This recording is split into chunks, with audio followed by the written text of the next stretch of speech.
أهلا بيكم في مطبخ سلوى جودة. أرجو الاشتراك في قناتي وتفعيل الجرس، وما تنسوش اللايك والشير وتعليقاتكم الجميلة. وتعالوا نشوف وصفة النهاردة. شايفين شوية الفول الزبدة الهايلين دول؟ شايفين الجمال؟ الفول ده قسما بربي أنا ما غيرت الألوان، هو لونه كده. وعلى فكرة أنا عاملاه من بالليل، احنا اتسحرنا منه امبارح وكنت مستعجلة ملحقتش اكمل لكم التصوير، كملته لكم تاني يوم. شايفين بقى لونه تاني يوم عامل ازاي؟ احمر وزي الفل اهو. شايفه الجمال؟ وعجبهم قوي قوي في السحور. انا بعمله من زمان الفول ده، وصورته لكم اول ما فتحت القناه. شايفاه في الطبق عامل ازاي؟ الفول ده طعمه تحفه، معمول كده بتكات معينه وبطريقه جديده عليكم، بس هو طعمه تحفه.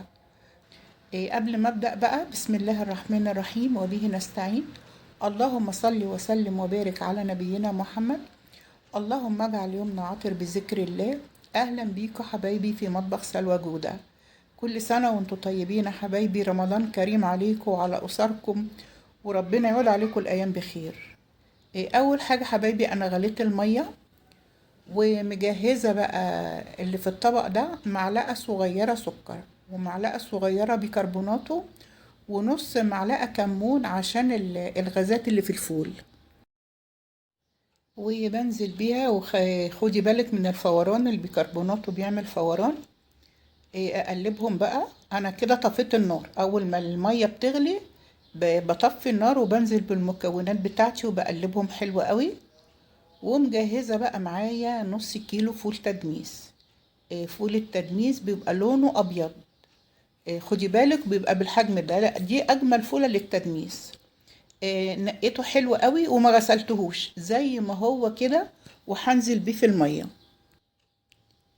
بعد ما نزلت بيه هو اهو، شايفينه اهو، وما اتصورش وانا بنزله، شايفينه. وهغطي بقى الحلة واسيبه لما يبرد خالص. والفولة اللي بتقوم على الوش شيليها، لان الفولة دي بتبقى مش سليمة. تمام كده. واغطيه بقى واسيبه لما يبرد خالص. وانا بقى سايباه كده. بلة رغيف عيش، وبلة 3 معالق غلة، الغلة بتاعت البليلة. بلة 3 معالق بعد ما غسلتها حلوة قوي، نقعاها ونقع رغيف عيش. ده بقى الفول اهو بعد ما برد. شايفين بقى؟ نزل كل الأكسدة اللي فيه. دي بقى التكة بتاعت مطبخ سلوى جودة. الأكسدة اللي فيه كلها، شايفين اللون اسود وعامل ازاي؟ دي الأكسدة اللي فيه. هأصفيه وأغسله تحت الحنفية بالمية السخنة، ما تحطوش في مية ساقعة تاني عشان هيجرمز. بالمية السخنة قوي اللي نازلة من السخان غسلته وغليت مية.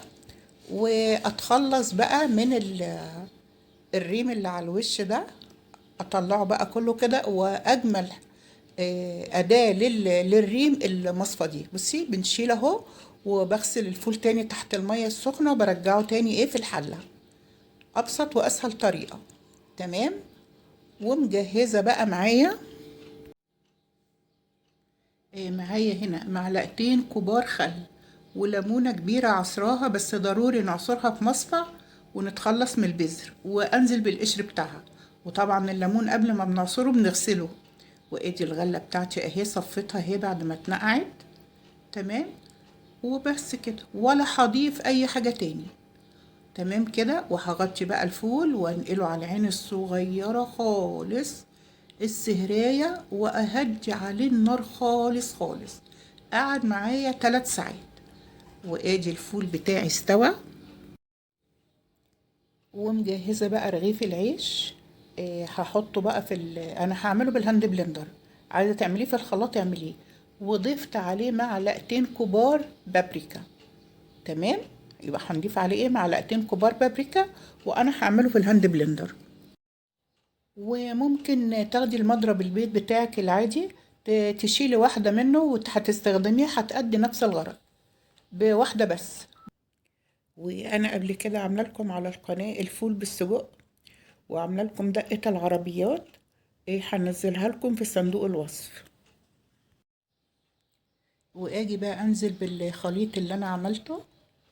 العيش والبابريكا انزل بيهم واقلبهم واغطي على الفول واسيبه حوالي يعني زي 3 4 دقايق 5 دقايق لما يتلف كده ببعضه. العيش ده هو اللي هيتقله، والعيش مستوي وبتعمليه بتدوبيه بيديكي طعم اجمل من النشا ومن الدقيق، بيبقى طعمه احلى بكتير. جربوه هتعرفوا.